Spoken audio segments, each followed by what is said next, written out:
Bona tarda.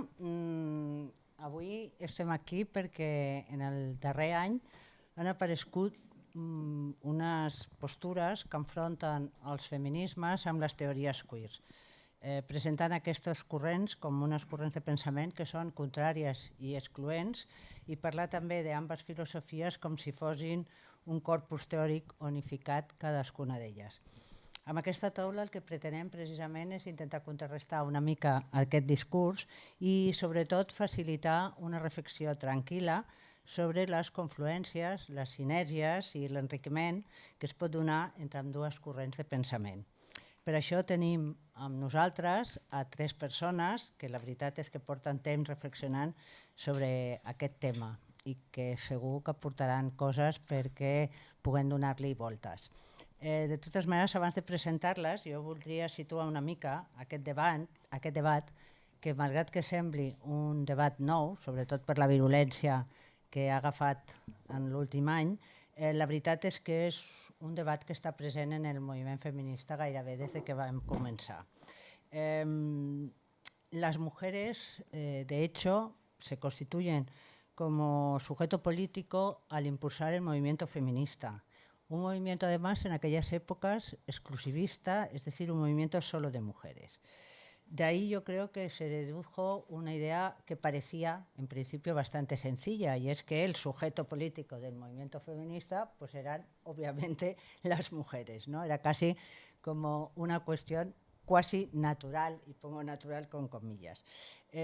Claro, esta idea, como decía, ¿no?, que parece una cosa así como bastante sencilla y que desde luego en aquella época no le dimos muchas vueltas, la verdad es que tuvo mucha importancia en ese momento y mucha importancia sobre todo porque las mujeres no solo estábamos subordinadas y discriminadas, sino que además nuestra situación era invisible y pasaba y era naturalizada, es decir, pasaba por ser una cosa natural. De todas formas, frente a esas cosas que pudieron ser interesantes en aquel momento, la verdad es que esta formulación ya contenía en sí varios problemas, ¿no?, que aunque en aquellas épocas no se manifestaron claramente, la verdad es que posteriormente se han visibilizado de una manera bastante contundente. El primer problema era el propio concepto mujer, ¿no?, que era eso de la mujer, y digo la mujer porque en la primera época no nos estábamos con tonterías. El 8 de marzo era el día de la mujer en singular y nosotros teníamos la idea clara de qué es eso de la mujer, ¿no?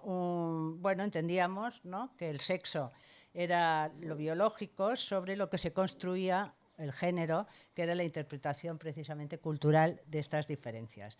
De hecho, hacíamos totalmente nuestras las teorizaciones de Gayle Rubin del sistema sexo-género, y ello comportaba, sin que fuéramos muy conscientes, pero que posteriormente yo creo que aquellas lluvias trajeron estos lodos, pues eso comportaba de hecho, ¿no?, el ver la categoría mujer como una categoría homogénea, basada en una identidad femenina en sentido fuerte, y algo que además tuvo, bueno, pues su importancia y sus aspectos positivos, ¿no? El orgullo de ser mujer, lo personal es político, en fin, toda una serie de luchas que nos dieron mucho ánimo. Pero la verdad también es que luego esto implicó el no poder contemplar la diversidad existente dentro del propio colectivo, ¿no? No teníamos en cuenta que la situación de las mujeres y la identidad de las mujeres, de hecho, está atravesada por muchas y profundas diferencias entre nosotras, de clase, de raza, de orientación sexual, etc. Y esto generó inmediatamente interrogantes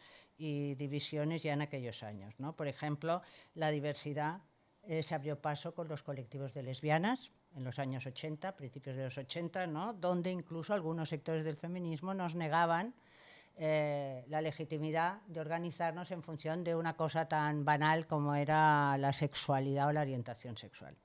En el año 93 también, en unas jornadas estatales celebradas en Madrid, en las que nos reunimos cerca de 5.000 mujeres convocadas por la Coordinadora Estatal de Organizaciones Feministas, 2 mesas redondas ponían también sobre el tapete la diversidad. Una de ellas era Soy puta y qué, una mesa redonda con trabajadores del sexo que por primera vez hablaban en un acto feminista y que nos ayudó a ver los problemas específicos de este sector de mujeres que hasta entonces había sido ignorado por el feminismo. Ello dio pie incluso al nacimiento de una organización como ETAIRA, un colectivo en defensa de los derechos de las prostitutas, que ha vivido hasta el año pasado. Después de 25 años ya nos tocaba retirarnos. Y luego otra mesa que se llamaba Me llaman Pepe, me siento María, acto en el que participaron mujeres trans que nos ayudan a entender también qué pasaba con este sector de mujeres invisibilizado hasta entonces dentro del feminismo. Esta mesa la verdad es que dio pie a interesantes debates y sobre todo a la discusión sobre la participación o no de las mujeres trans en el movimiento feminista. Estamos hablando de un debate que viene del año 93.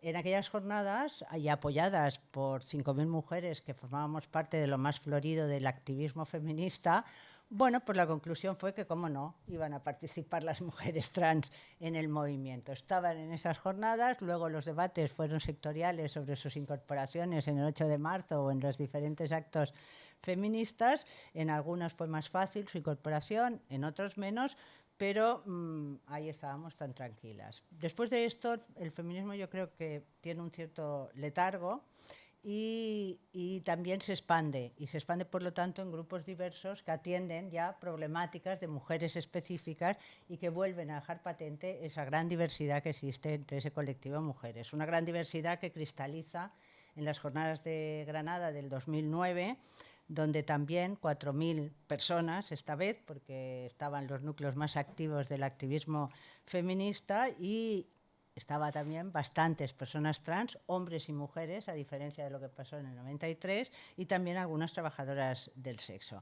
Y ahí se debate ya explícita y abiertamente la cuestión del sujeto feminista y se aprueba, yo creo, de manera mayoritaria nuevamente su ampliación, apostando porque el feminismo necesita una mirada más amplia y compleja.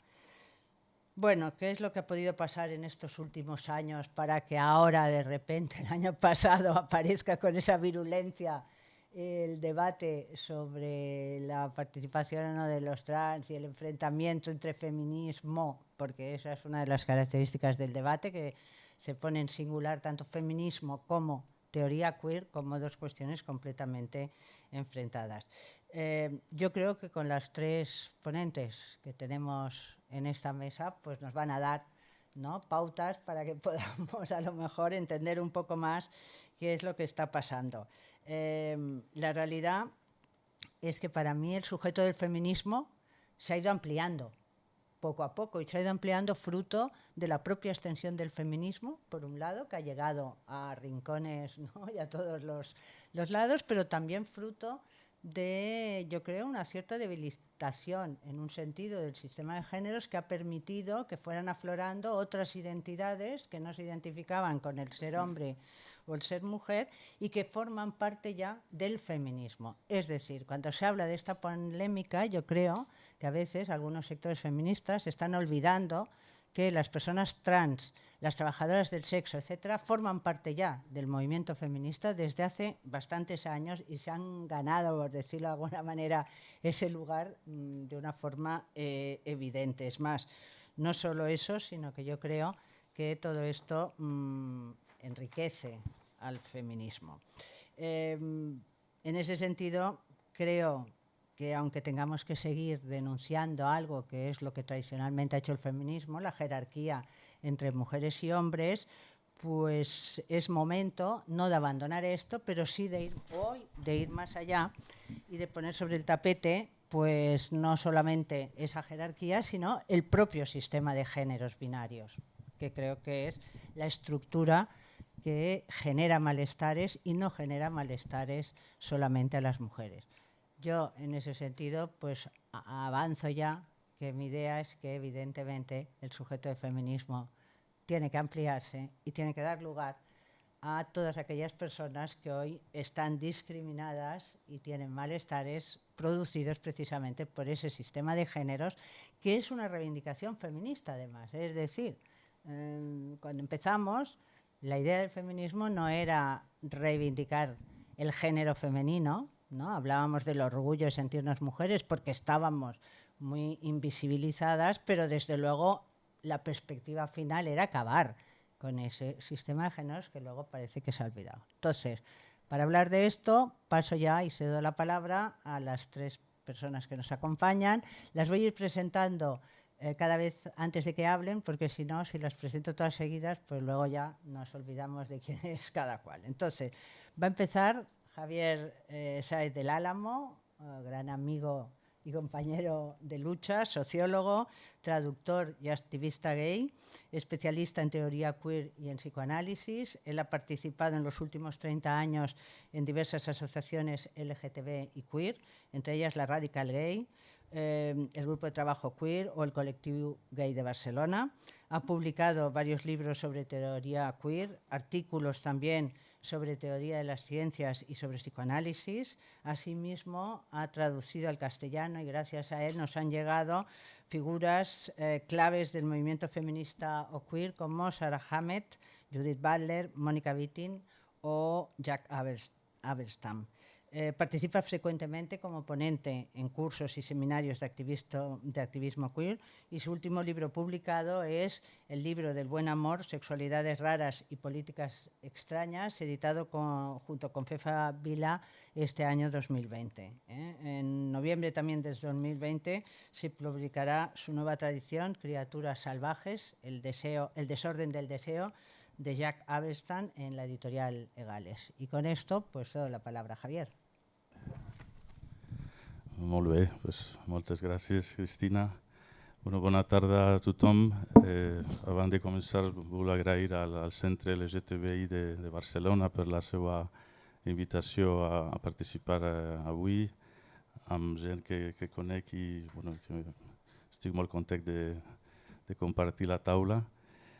Y bueno, para comenzar quería ampliar la presentación de Cristina porque he decidido dar un paso al frente como Pablo Casado y desvelar que pertenezco a un lobby. Es un lobby secreto que bueno, tenemos un pacto de silencio, pero he decidido hoy salir a la luz y reconocer que pertenezco al famoso lobby queer. Es un lobby muy poderoso que en realidad controla el mundo y que bueno, ocupa todas las cátedras de las universidades españolas, dirige todos los ministerios de igualdad de España desde hace muchos años. Y bueno, yo creo que era hora de salir a la luz y decir que nuestra agenda está funcionando. La prueba es aquí también, gente tan poderosa, estamos aquí reunidos. Con lo cual, bueno, yo creo que es el momento y que el público lo va a agradecer. Bien, en este debate que ha abierto Cristina, es verdad que ha habido una mezcla bastante rara de discursos y de argumentos. Yo quería dejar claro, por supuesto, que no vengo aquí a aclarar nada sobre los derechos trans, porque creo que a quien hay que escuchar sobre este tema es a las personas trans, que saben perfectamente desde hace mucho tiempo reivindicar sus derechos. Pero sí creo que puedo aportar algo de luz en la otra pata que han mezclado aquí, que es lo que llamamos teorías queer o movimientos queer.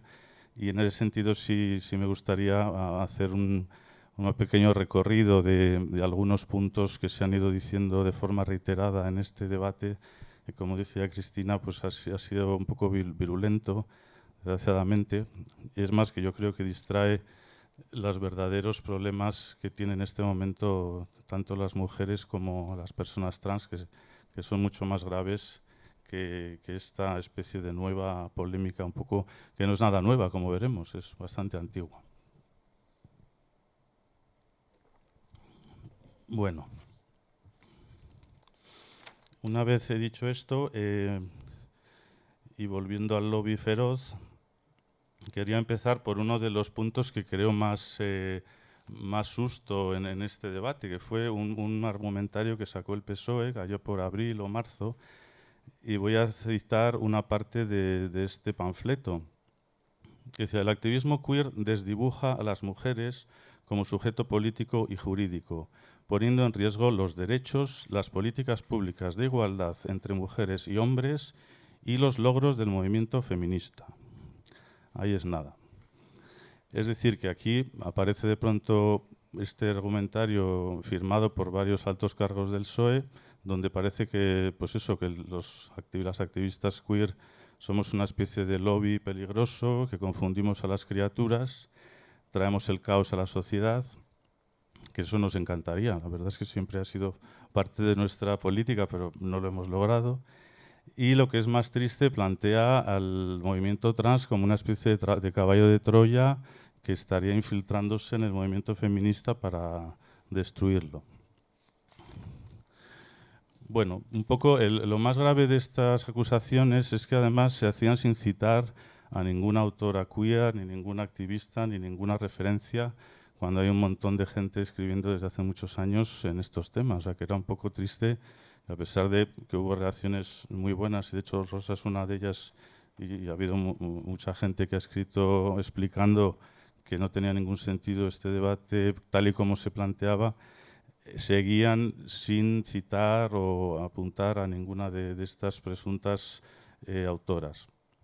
Con lo cual, bueno, yo sí quería arrojar un poco de luz de que, es más, incluso en el planteamiento de la mesa, para mí había cierto error, porque se planteaba, dice, sinergias entre el feminismo y las teorías queer. Claro, eso da a entender como que son dos corrientes diferentes, que no es verdad. Es decir, los movimientos queer surgen en el seno del feminismo, es una parte del movimiento feminista, que, como ha dicho muy bien Cristina, que lo conoce mejor que yo,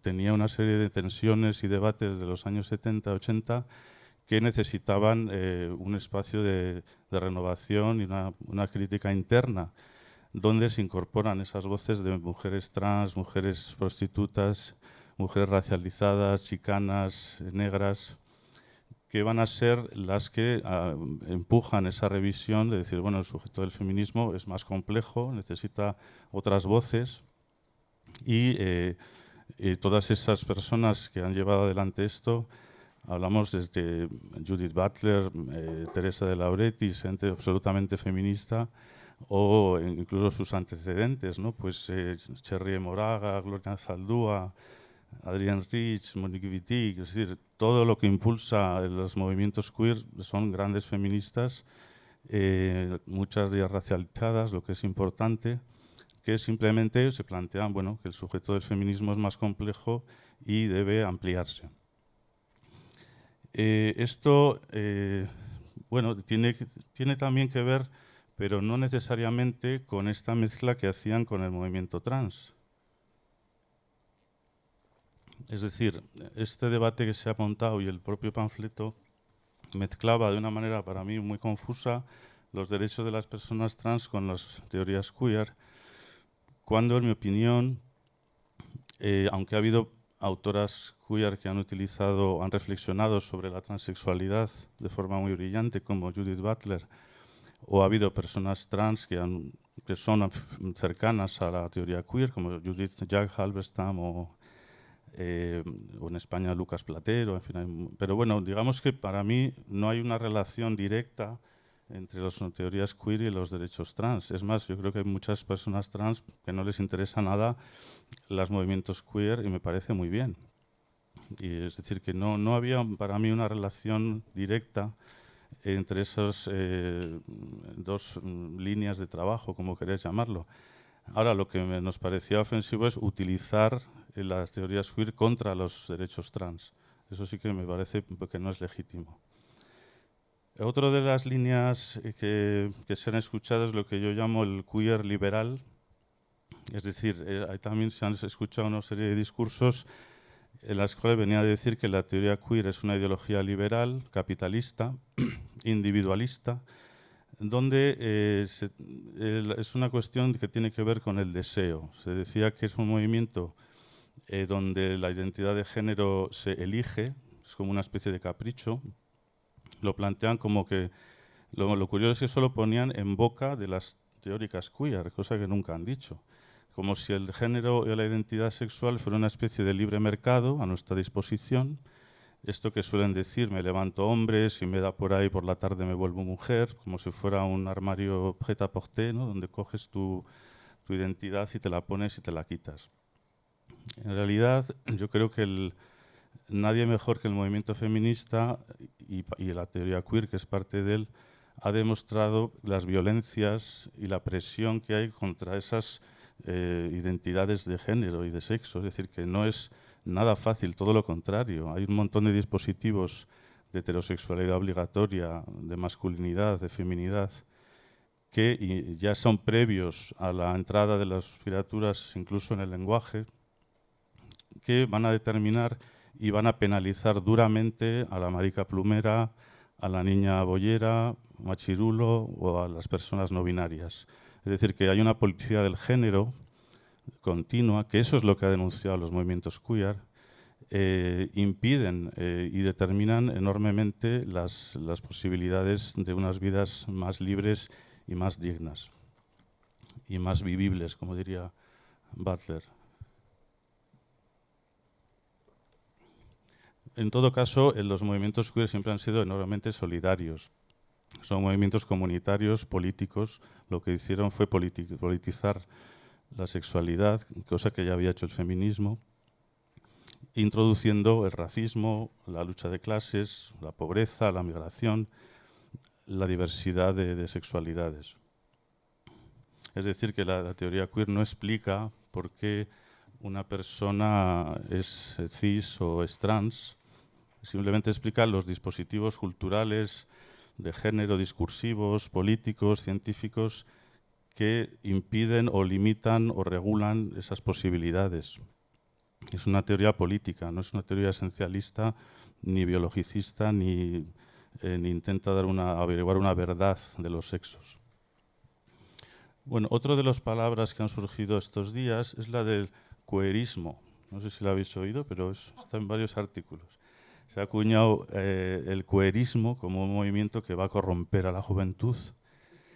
Cito a Laura Lecuona, en un artículo que publicó. Veo el queerismo, la teoría queer que emana de academias anglosajonas a partir de los años 90, como un flautista de Hamelin vengándose del feminismo y conduciendo a nuestras jóvenes a la autodestrucción. Esto no es poca cosa. Se busca quitarle a un movimiento la sangre joven, su posibilidad de renovación y futuro. Vaya drama. Nuestras jóvenes, fíjate tú, que son tontas, ingenuas, manipulables, se dejan llevar por esta ideología de género, o sea, es un poco el discurso de Hazte Oír y de toda esta gente, y se precipitan por el acantilado con Judith Butler, ¿no? Todas ahí al abismo. En mi opinión no hay nada menos feminista que ese paternalismo que quita la agencia a las mujeres jóvenes, que las hace parecer manipulables, que no tienen criterio, que se dejan, las presenta como una especie de zombies a las que engañamos desde nuestras cátedras poderosas y nuestro poder. Y encima con un puntito xenófobo, ¿no? Pues son extranjeros, esas teorías anglófonas y tal, ¿no? Cuando aquí ha habido un activismo queer, tanto en Cataluña como en País Vasco como en España, muy potente desde hace muchos años, hacia la autodestrucción. A mí me recuerda lo que decía el obispo Reis Pla, el de Alcalá de Henares, ¿no? Que los gays que van a estos clubes de hombres buscan su autodestrucción. Bueno, pues lo queer es igual, lo pruebas y te mueres. Sí. Bueno, ya para ir terminando, hay otro argumento muy interesante que es la goma de borrar queer, que borra a las mujeres.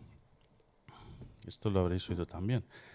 En estos foros que ha habido, un poco raros, aparece la idea de que los movimientos queer, las teóricas queer, borran a las mujeres. Las mujeres no existen ya. Eso, por supuesto, nadie lo ha dicho nunca. Por cierto, nunca citan quién sería esa, dónde estaría esa goma y ese borramiento. Lo que sí se hizo, como ha dicho Cristina, es problematizar la categoría de mujer. Se hizo más interseccional, se hizo antirracista. Eso no equivale a borrar a las mujeres. Al revés, las que estaban borradas eran las mujeres gitanas, las mujeres negras, las mujeres chicanas, las mujeres trans. Sí, yo diría que es al revés, ha sido un desborramiento, ¿no? Un desvelamiento político.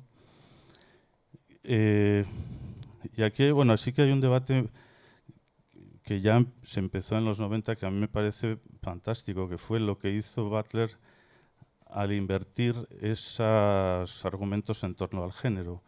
Como ha señalado muy bien Cristina, hasta entonces el movimiento feminista había dejado el sexo en una especie de terreno neutro, limpio, biológico.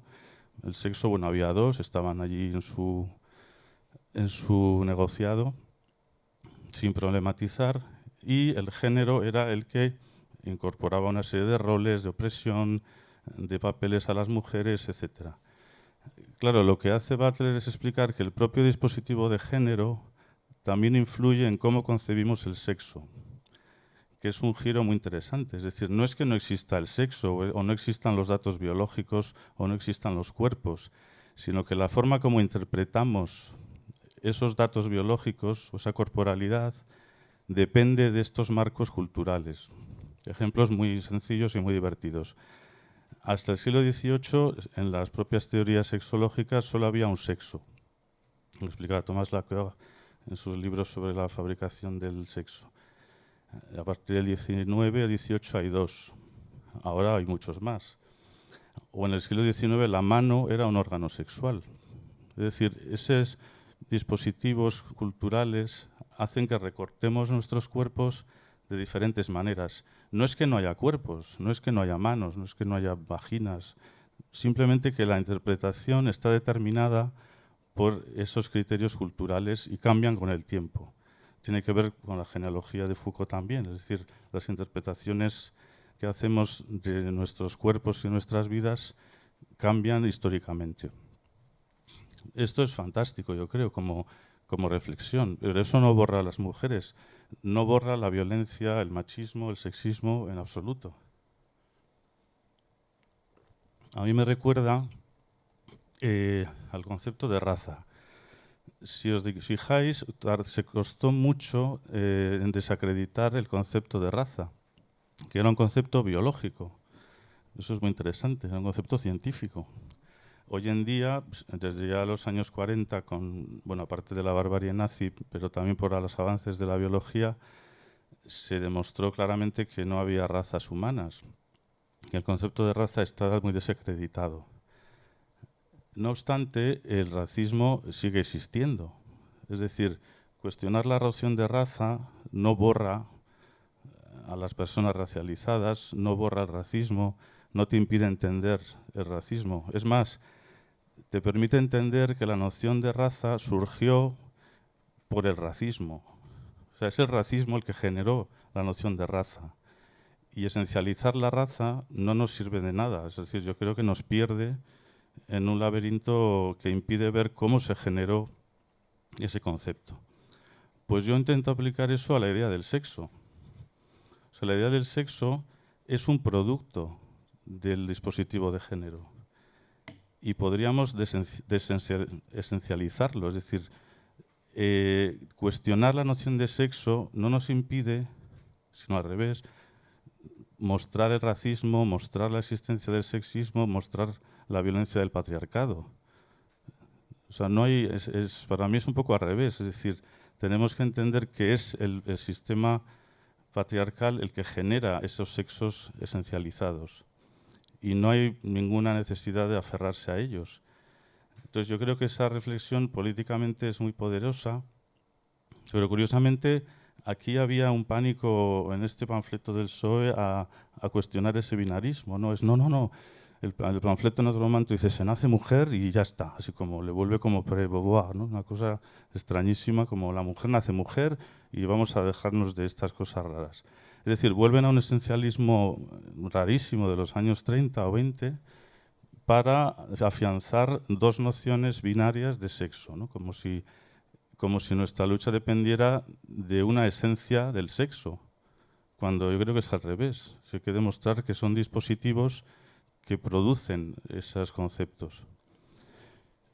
Bueno, ya para terminar, decía que este debate no es nuevo. A mí me chocó mucho porque en ese momento estaba traduciendo el libro de Halberstam de Trans, que salió el año pasado, y él habla de este debate, de las guerras antitrans, y citaba a un libro de Janice Raymond del año 79, creo que es, de Transsexual Empire, que tiene los mismos argumentos que estaban sacando estas personas ahora que en España nunca se han dado, de personas trans, mujeres trans que acechan en los baños para violar a chicas cis, personas trans que evaden una presunta condena de violencia de género haciéndose trans así por la tarde. O sea, esos mismos argumentos que eran bastante transfóbicos, que en España casi nunca habían aparecido, extrañamente afloran desde hace un año o dos, calcados con un copia y pega del año 79. O sea, es decir, que había hay una extraña traslación histórica que, bueno, que no comprendo. Y bueno, para terminar un poco, reconocer a todas esas personas, volviendo a nuestro gran poder en la universidad, reconocer a todas esas personas que sí están haciendo políticas queer desde hace muchos años, que están también en las universidades, algunas con situaciones muy precarias, incluso de acoso, de agresiones. Su visibilidad queer y trans y marica y boyera les está costando muchísimo en su propia carrera universitaria. Y bueno, para terminar, yo quería reconocer a todas esas personas. Nada más. Gracias.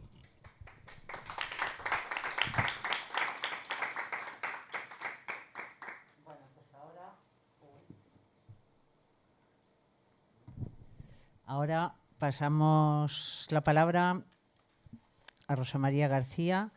Ella es activista trans no binaria, investigadora y traductora marxista y feminista. Ha traducido el libro de Julia Serano, Weeping Girl, el sexismo y la demonización de la feminidad desde el punto de vista de una mujer trans, que está publicado en Ménades en 2020, se ha publicado este año.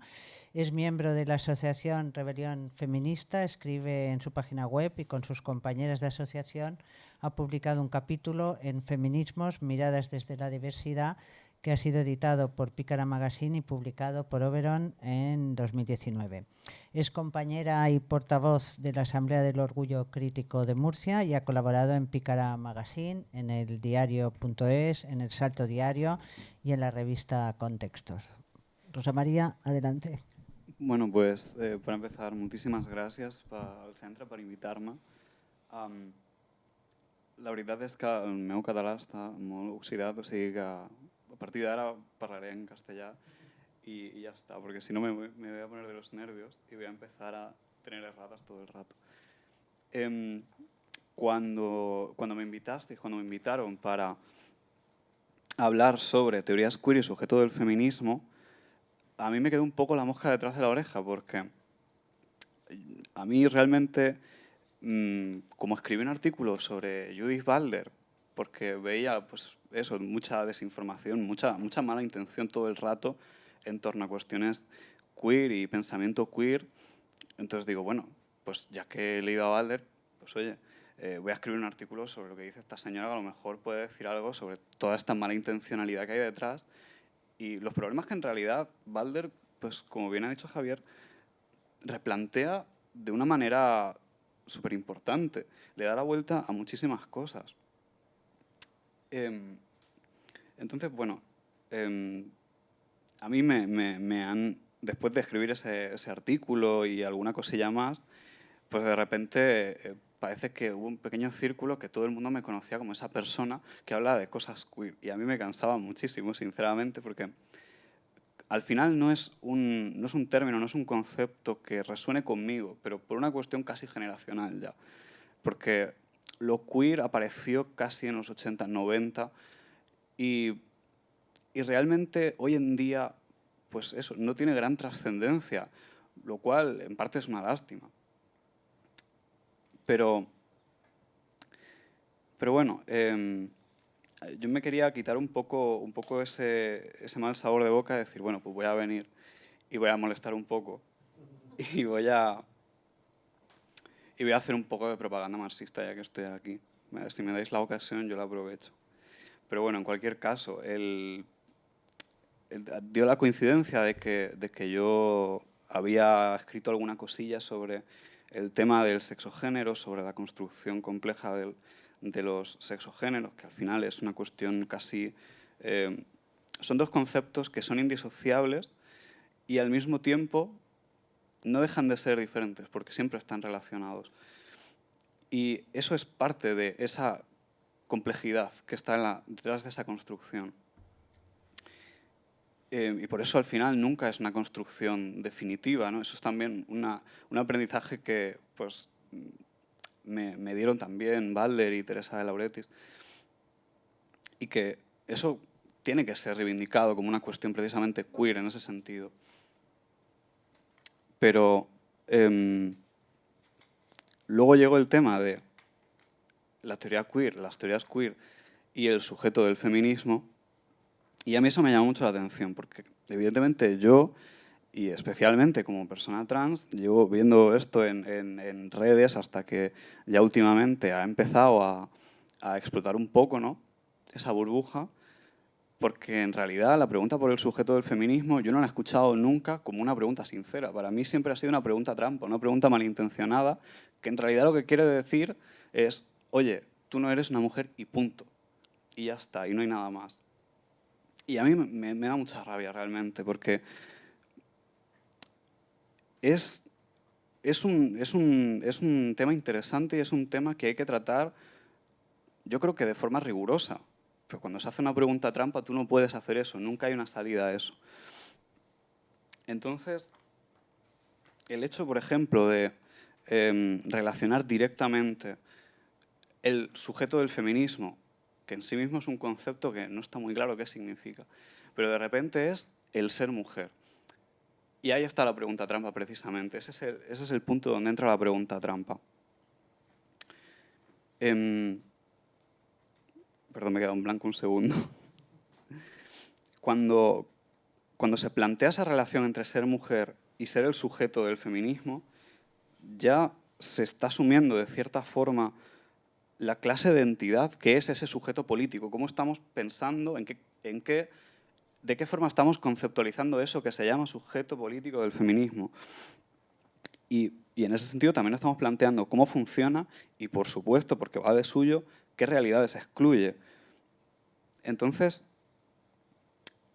y se puede poner en concreto, quiero decir, preguntas como, ¿por qué excluir a los hombres del feminismo? ¿O en qué sentido hacerlo mejor?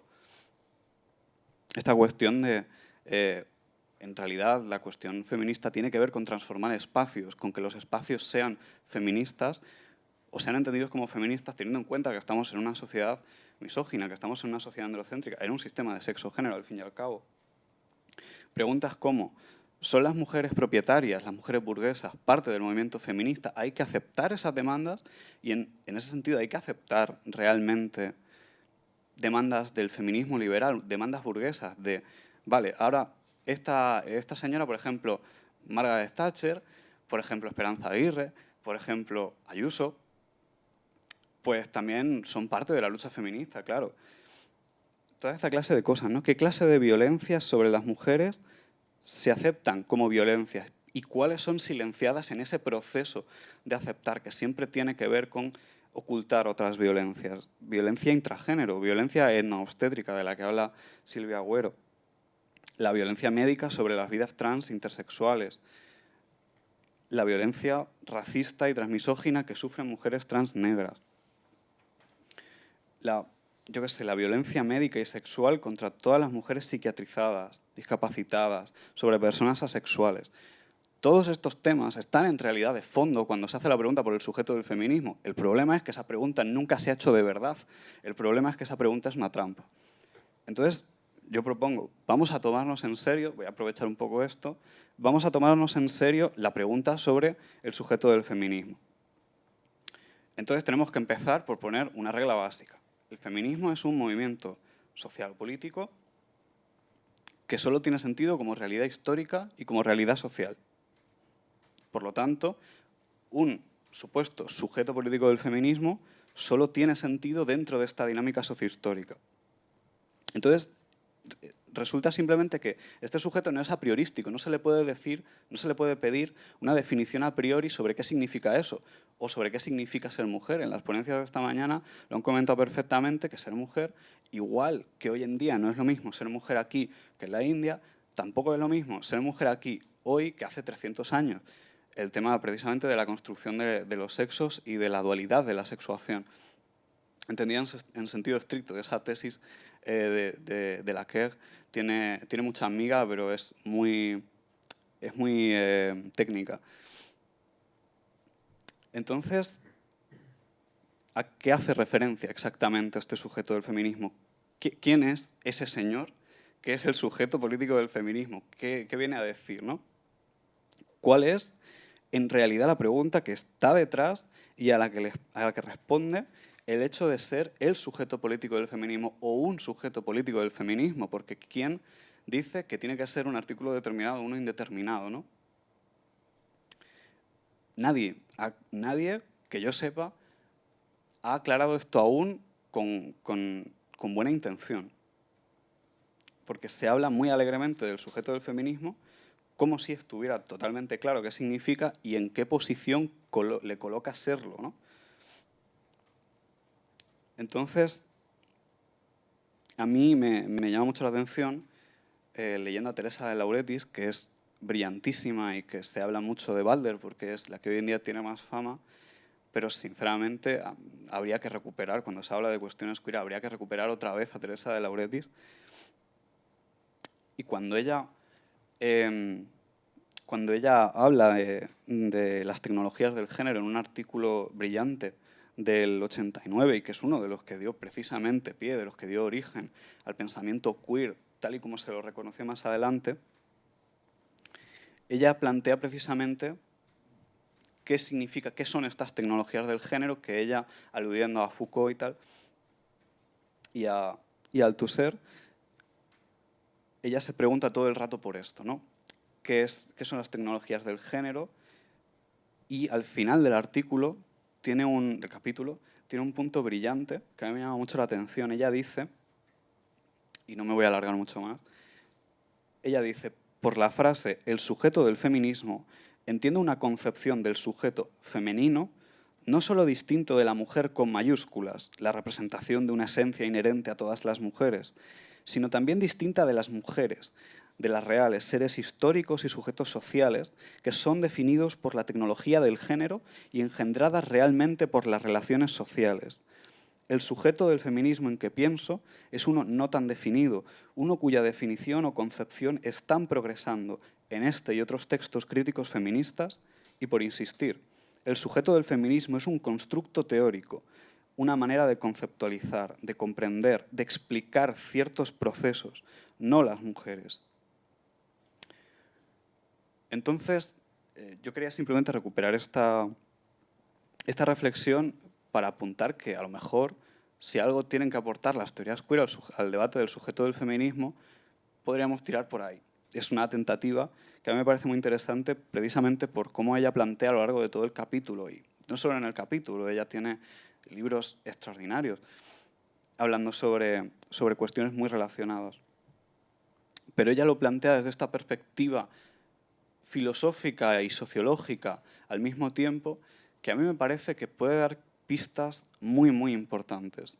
Si hay una respuesta a la pregunta ¿qué pueden aportar las teorías queer al debate del sujeto del feminismo?, para mí tiene que ir por ahí sí o sí. En todo caso, si el sujeto del feminismo se vuelve en la realidad una herramienta práctica, es justamente para plantear todo lo contrario que hace este texto.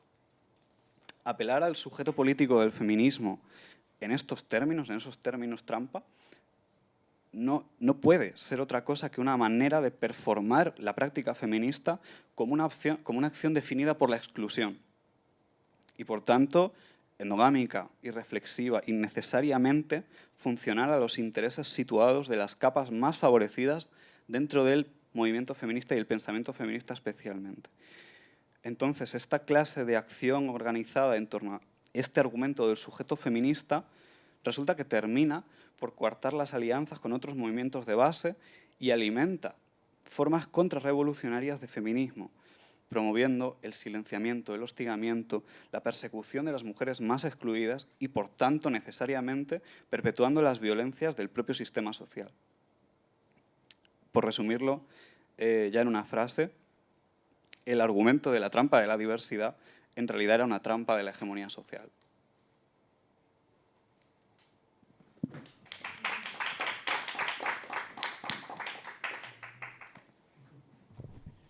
Gracias, Rosa María. Y ahora hablará... A ver, esperaos un momentito. Ay, Dios mío. Sara, Sara Babiker. Es periodista madrileña, integrante del Salto Diario. Se ha especializado, según dice ella, en varias cosas, pero no se considera especialista de nada. E intenta practicar un periodismo situado de mirada feminista y sensibilidad crítica, ¿no? Y si has de pelearte por algo en estos momentos, es la renta básica universal una de las cosas que más te preocupa y con bastante razón. Todo tuyo, Sara. Bueno, bueno, muchas gracias. Ante todo, gracias por invitarme a mí también a participar. Estoy aprendiendo mucho en esta mesa, la verdad. Me gustaría saludar y decir un par de frases en catalán, pero me he puesto un poco nerviosa y ya me va a costar hacerme entender en castellano como para improvisar un saludo en catalán. Tomando un poco también la intrahistoria, digamos, ¿no? De mi invitación a la mesa y lo que me pareció a mí cuando Paul me contactó para participar aquí, pues la verdad es que no entendí muy bien, ¿no? Y de hecho le dije, a ver, Paul, ¿por qué me estás invitando a mí a una mesa de teorías queer? O sea, yo tengo conocimientos de teorías queer nivel principiante. De hecho, tuve que ir a un curso de feminismos a que me explicasen a la Butler, ¿no? Entonces, me dio un cierto vértigo, ¿no? Y él me comentó que era por un artículo que yo escribí en El Salto, que se llamaba Menos sujeto y más objeto. Y bueno, y la cosa no acabó ahí, me quedé un poco pensando, o sea, me vas a invitar con estas personas que tienen una trayectoria y unos conocimientos de teorías queer, y yo he escrito una columna, no me puedes invitar a una mesa por una columna, ¿no? Pero me sentí un poco y me paré a pensar, ¿no? Que pararse a pensar es revolucionario a veces. Y la verdad es que más que un artículo y más que una columna, ese texto, que no voy a rescatar ahora, pero creo que voy a desarrollar en una serie de ideas, más que una columna en sí, era como el resultado, digamos, de un proceso de observación y de mirada desde afuera y de mucho desasosiego y tristeza, ¿no?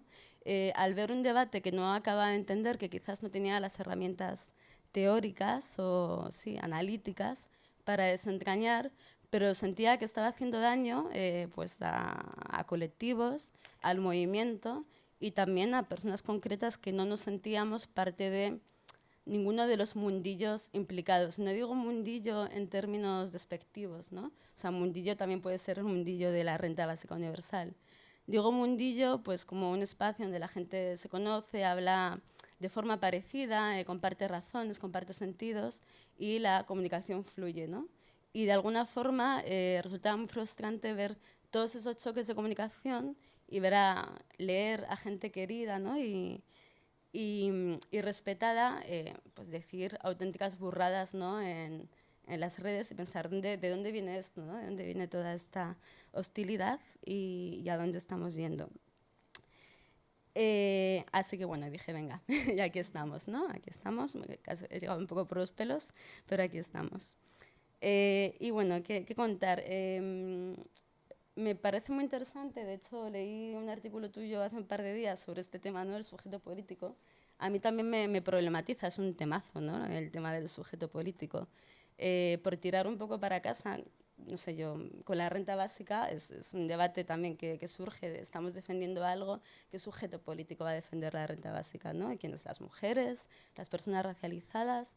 Y parece, ¿no? Como que tienes un sujeto político, le pones un objetivo y para adelante, ¿no? Que una vez tienes ese sujeto político ya tienes como la materia prima para la acción y para perseguir objetivos políticos.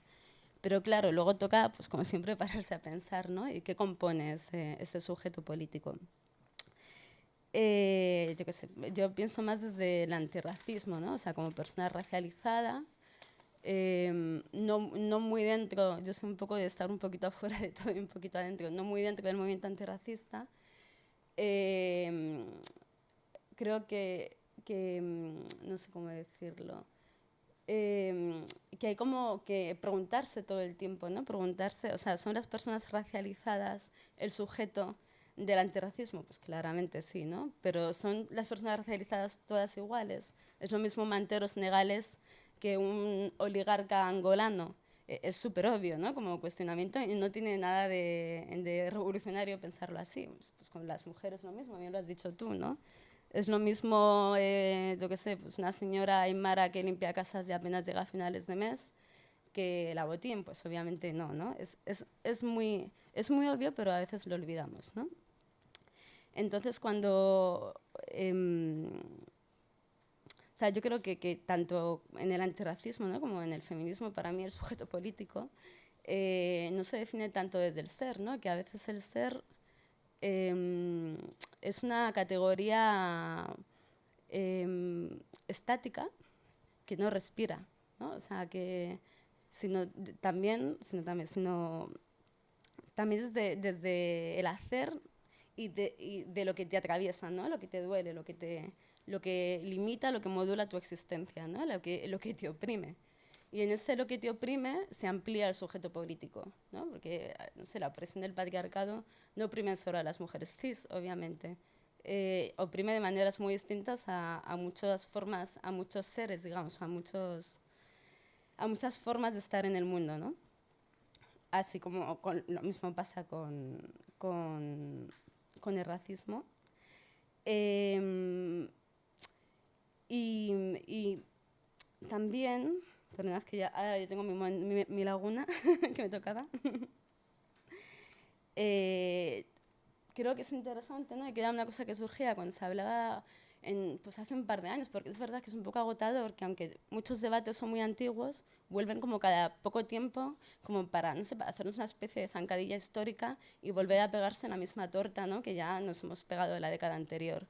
Entonces, yo recuerdo, creo que en el 2017, 2018, cuando el debate estrella, digamos, de Twitter era el feminismo blanco, las racializadas y demás,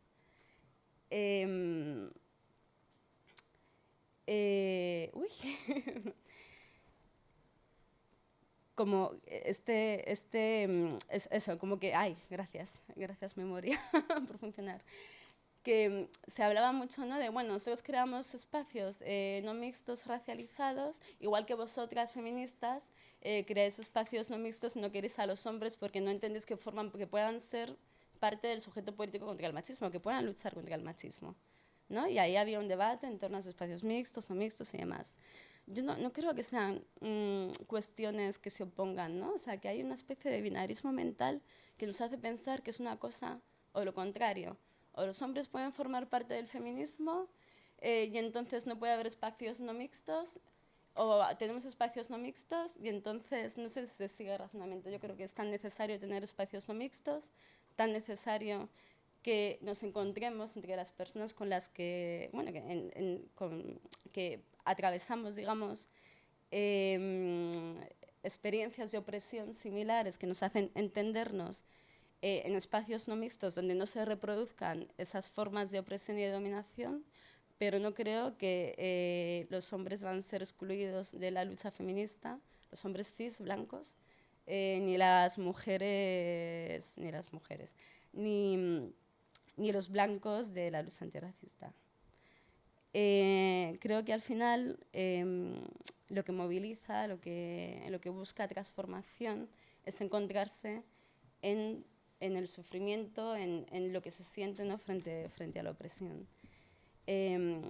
Me parece que cuando se reivindica, ¿no?, un sujeto político homogéneo, como puede ser las mujeres, y abstracto y fetichizado y lejano de la tierra, es porque se parte un poco de que si no lo puedes pensar, si no lo puedes visualizar, si no es algo armonioso, donde no hay cosas que chirrían y cosas que no acaban de cuadrar en lo que tú visualizas, entonces hay debilidad, entonces hay fragmentación. Entonces no podemos ir todas a una ni elegir la lucha que más tenemos que defender, ¿no? Porque parece que no se puede luchar por varias cosas a la vez, ¿no? Es como elige tu propia lucha, no puedes luchar contra el aborto y por los derechos de las personas trans a la vez, ¿no? Hay una especie de bloqueo ahí. Pero claro, solidificar, ¿no?, estos sujetos acaba asfixiando, ¿no?, acaba obturando, acaba dejando a gente afuera. Esta solidez que se busca es opresora, y cuanto más abstracta, sólida y poco matizada es, más se aleja de la experiencia y más se aleja de la vida, más se aleja de los sentires de la gente y más estéril es, ¿no? Para mí, ¿qué es sí que contesto un poco a lo que se preguntaba en la mesa, he hecho mis deberes. ¿Qué creo que tienen que aportar las teorías queer a todo esto? Pues poner todas esas casillas patas arriba un poco, ¿no? O sea, ponerlas hasta el mismo fondo, hasta el fondo de todo. Y desfronterizar las identidades, ¿no? Desfronterizando las identidades podemos huir un poco de esta concepción de que necesitamos ser para luchar a partir de lo que somos, y ese somos se define en una casilla delimitable donde hay gente que siempre va a quedar afuera. Bueno. Cambio de tercio. No, otra cosa que sí quería comentar, porque yo también creo que a veces hacemos abstracción del opuesto. A ver si me explico. No todo el mundo que tiene dudas, miedos, pánico moral, digamos, frente a la teoría queer es Lidia Falcón, ni es una caricatura, ¿no? Entonces creo que a veces también es interesante pararse otra vez y sentarse a pensar un poco por qué el otro o la otra, y no digo las del PSOE, que a mí personalmente no me interesan, sino los otros o las otras que no consideramos otros u otras, ¿no? Con los que nos gustaría caminar y que vemos que de pronto no podemos caminar juntas. ¿Por qué piensan, no? ¿Cómo piensan? Yo no tengo la respuesta, obviamente, ¿no? Pero creo que sí que podemos pararnos a localizar algunas formas de análisis o por lo menos de escucha. Creo que hay una cosa que es un poco, no sé si clave, pero que está ahí, que es que a nadie le mola que le agiten su paradigma, ¿no? O sea, a nadie le mola que sus certezas, que la forma en la que entendía el mundo, que, no sé, yo recuerdo, por ejemplo, daba talleres contra la violencia de género en Buenos Aires hace muchos años. Entonces a los chavales y chavalas les decíamos, bueno, está aquí el sexo, está aquí el género, con el sexo nacéis, el género es un constructo social, así que buenas noticias, se puede cambiar. Y nos quedábamos tan panchas, ¿no? O sea, y no había maldad ni transfobia en ello, simplemente no había conocimiento o no había esa finura, ¿no? Digamos. Entonces, luego te pones a leer, te pones a escuchar y de pronto pues te tiembla un poco el piso, ¿no? Porque lo que tú dabas por emancipador, pues igual no es tan emancipador y también oprime. Y lo que tú dabas por inclusivo, pues por ahí no es tan inclusivo y al final pues también excluye, ¿no? Y además, pensando tú que estabas muy oprimida, pues por ahí hay gente más oprimida o incluso tú también estás oprimiendo, ¿no? Entonces, ante eso, pues yo creo que hay diversas formas de reaccionar, ¿no? Creo que hay una primera forma de reaccionar, ¿no? Pues que es un poco desde el miedo, ¿no? Que es replegarte en tu búnker identitario, creo que es un poco lo que está pasando. Y bueno, pues decir que no tienes agencia y estás manipulada por el lobby que existe, o pensar que a ver qué tiene que ver Soros en todo esto, o llamarte posmoderna y volver otra vez a ordenar prioridades de lucha, ¿no? En las que tú pues quedas al fondo, ¿no?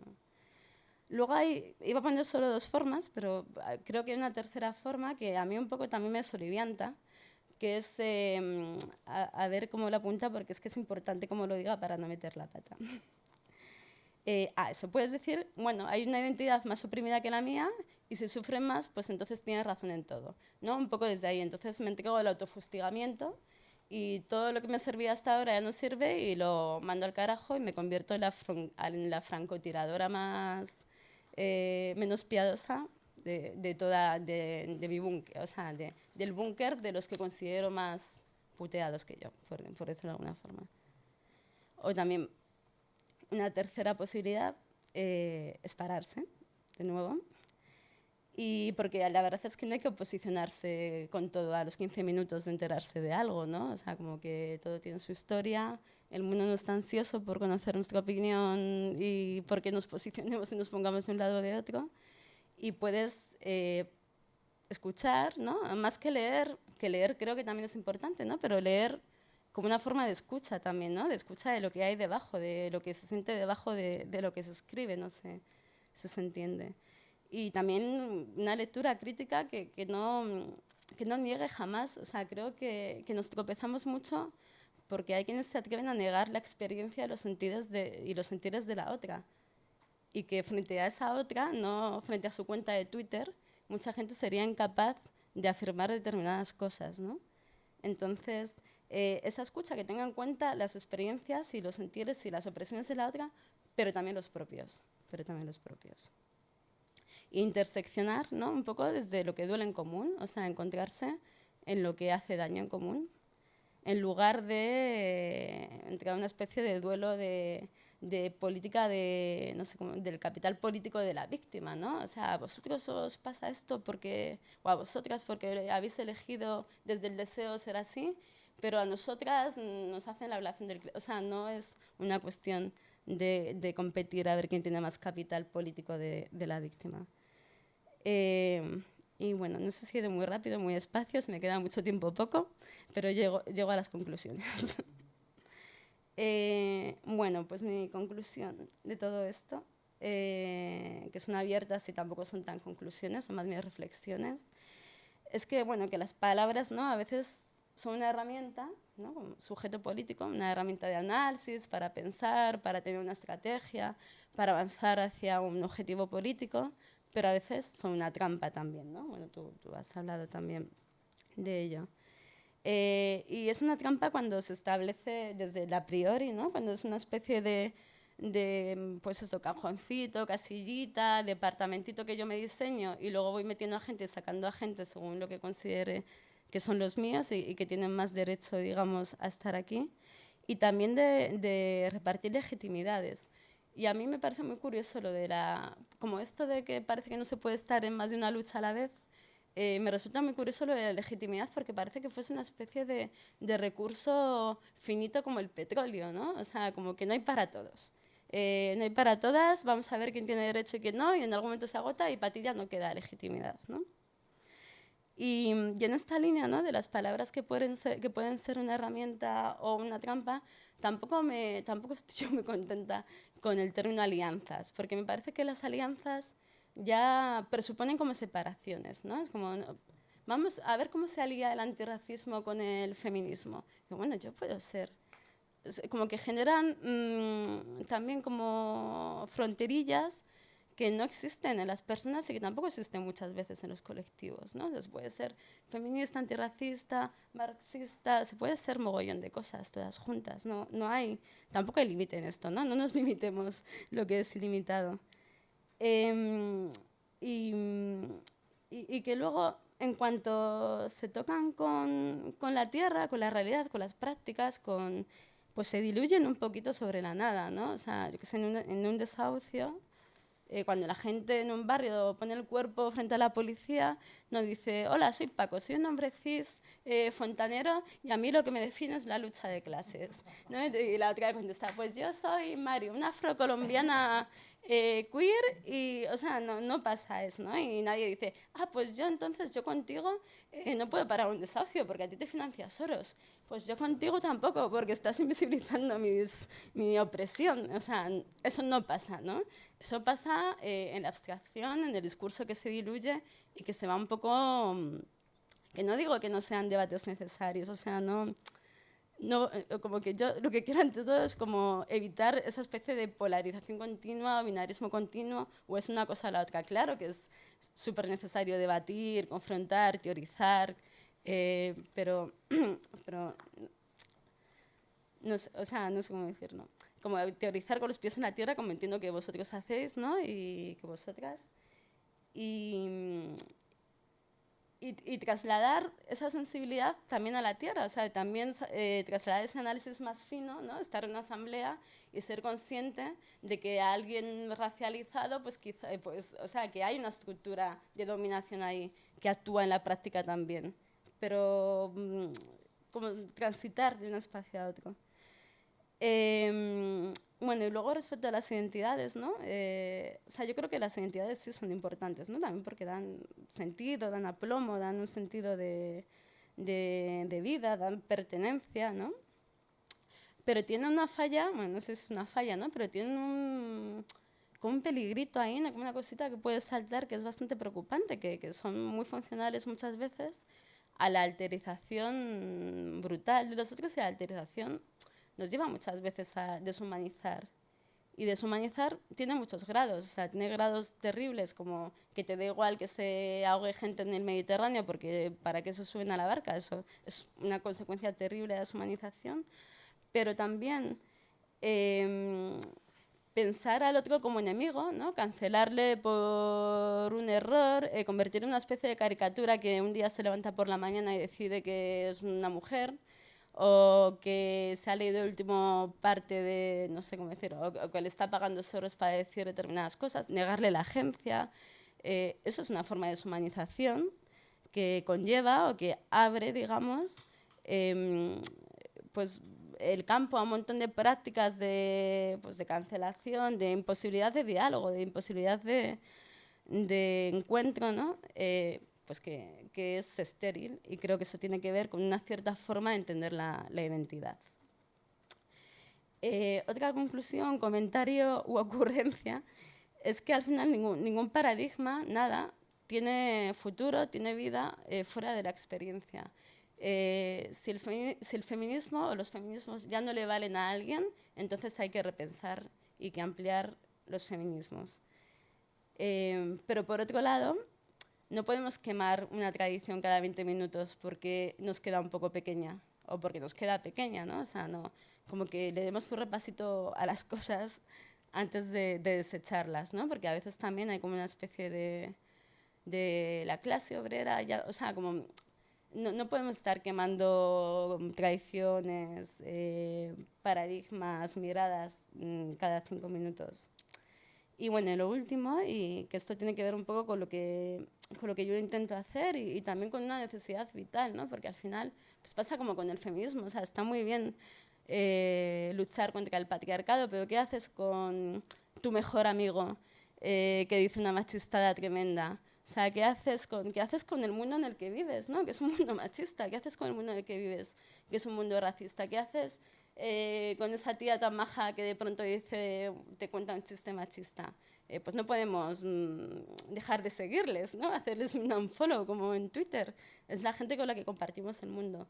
Entonces yo creo que es muy necesaria la pedagogía, que es muy necesaria y que vivimos en tiempos antipedagógicos porque no hay el tiempo para explicarse, porque al final acabamos un poco retraídos y escondidos detrás de pantallas y entre nuestro mundillo, ¿no? Volviendo al rollo del mundillo. Estamos en nuestro mundillo, calentitos, de a gustito, y cuando salimos pues nos llevamos unas tortas tales que es que ya no sabemos ni contraargumentar, porque ya solamente sabemos hablar en nuestro mundillo.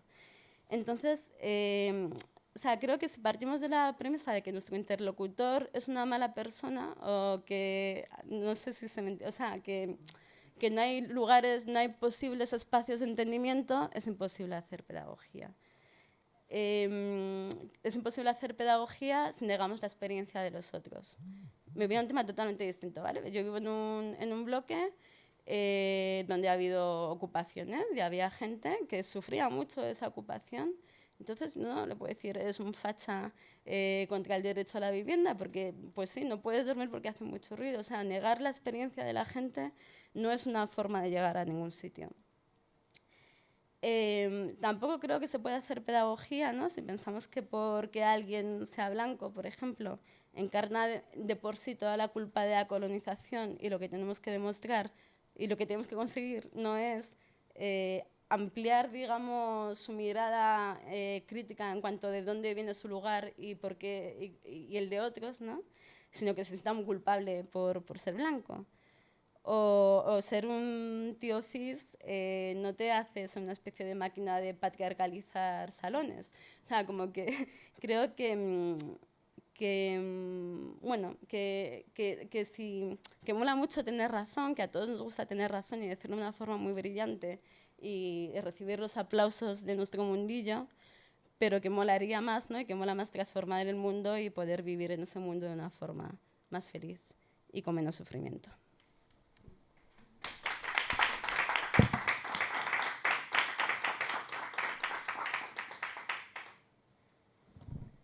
Bueno, no sé si hay preguntas en el chat, parece que sí, seguro que tiene que haber, porque la verdad es que las tres exposiciones habéis planteado cosas interesantísimas, no solo, vamos, que están al calor de lo de feminismos y teoría queer, pero que van también mucho más allá en relación a las identidades, identitarismos, exclusiones, trampas, etcétera. Entonces, vemos las preguntas del chat. Sí, primero hay una pregunta de William Pena que lanza así a la mesa, que dice: ¿qué significa ser sujeto de algo?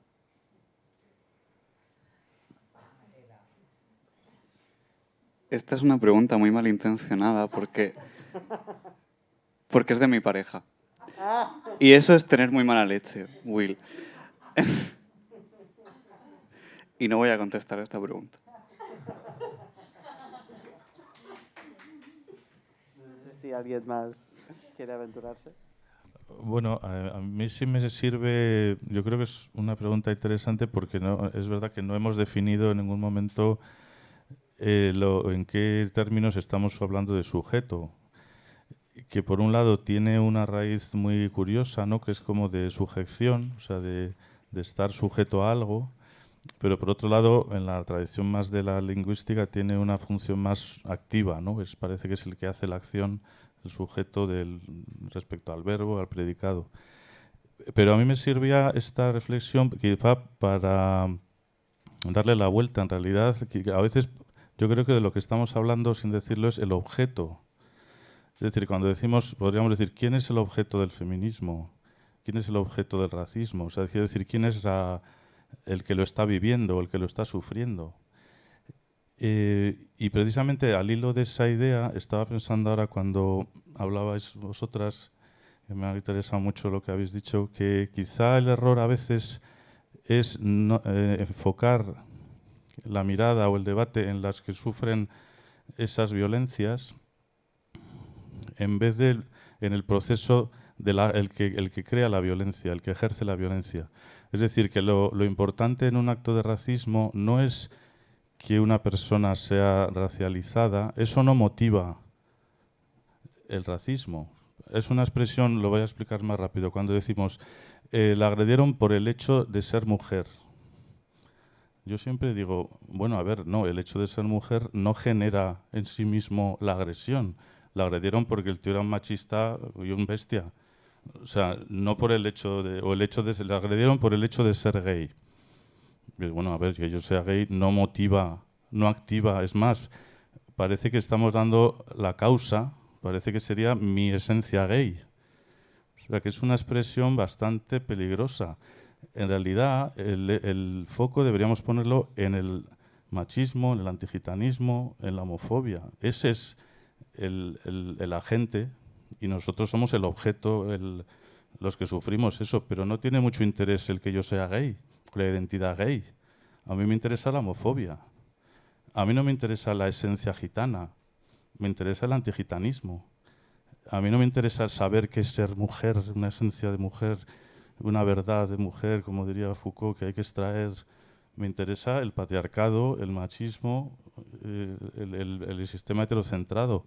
Entonces, quizá el problema no son las identidades, el problema son los dispositivos de opresión. Entonces, yo voy a señalar al homófobo, al machista, al antigitano.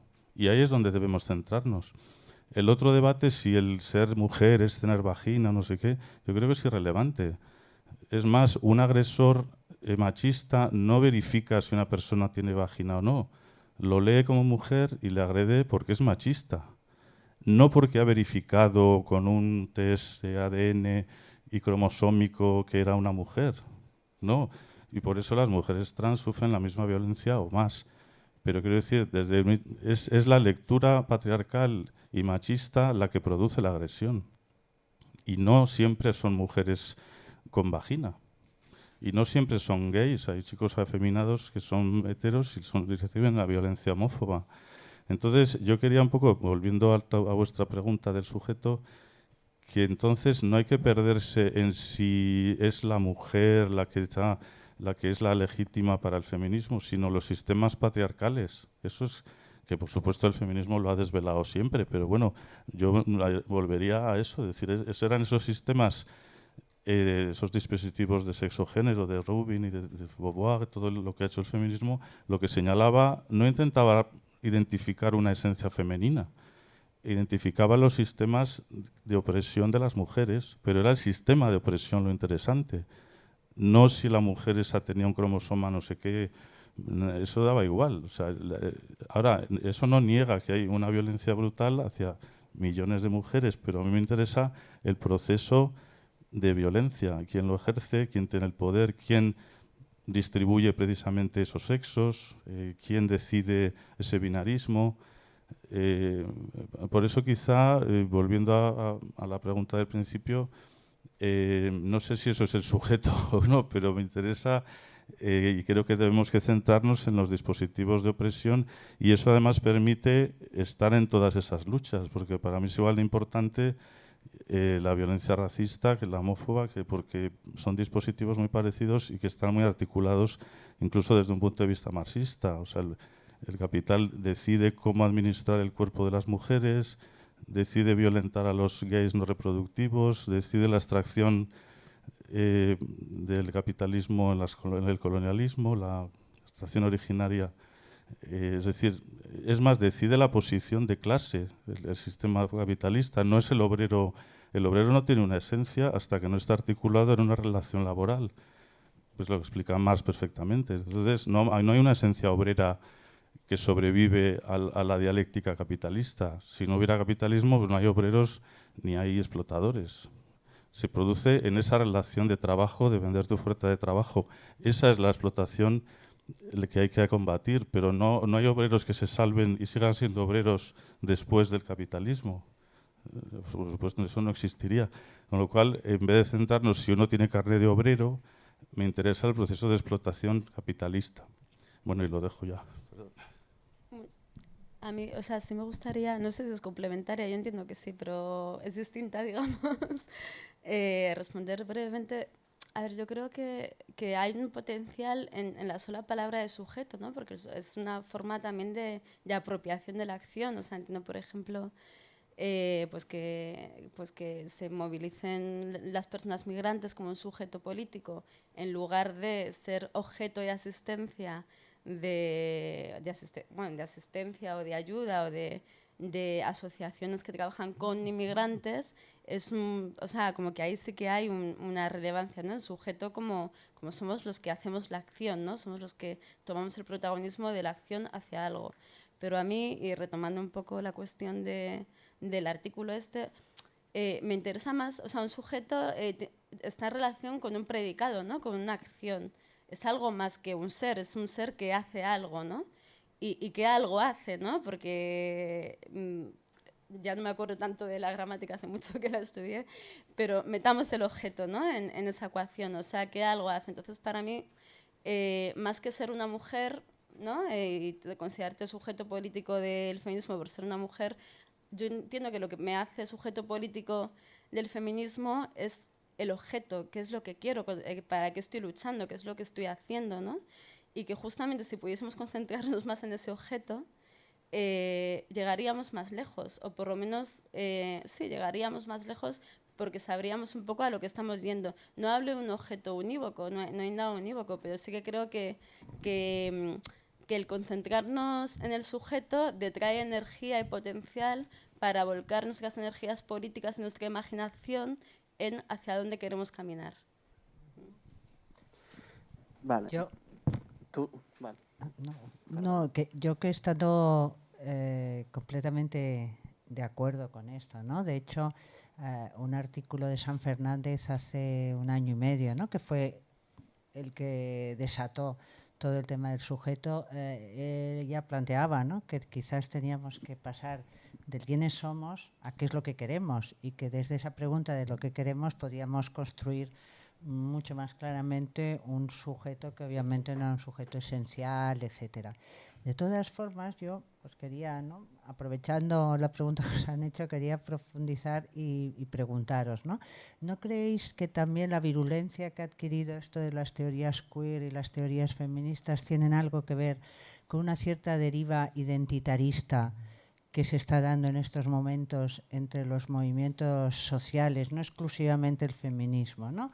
Donde el ser y quiénes somos parece que nos va la vida en esa determinación, que yo me gustaría preguntaros, ¿no? Primero, si estáis de acuerdo en estas derivas y qué cosas pensáis que pueden influir en esta deriva en estos momentos, y también a Javier, que es el experto aquí en teoría queer, decirle, ¿no? Parece que lo queer nos podía salvar, ¿no?, de esas derivas identitaristas, pero claro, lo queer es un conjunto de teorías como muy amplio y hay muchas interpretaciones, ¿no?, de lo queer.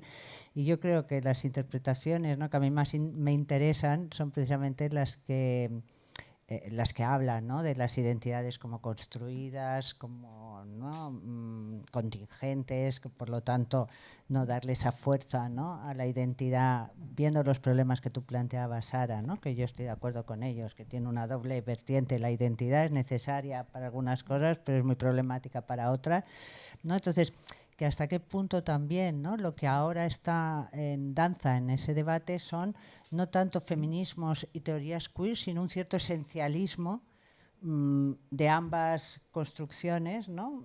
En el feminismo el somos las mujeres y las mujeres es esto clarísimamente, y también algunas teorías queer, ¿no?, con y somos trans y solamente si eres trans puedes hablar de lo trans, y solamente si eres puta puedes hablar de las putas, y solo si eres racializada puedes hablar de lo racial, ¿no?, como si nos sobraran las alianzas y estuviéramos en un momento como para prescindir precisamente de ese que queremos y intentar sumar fuerzas. No sé qué.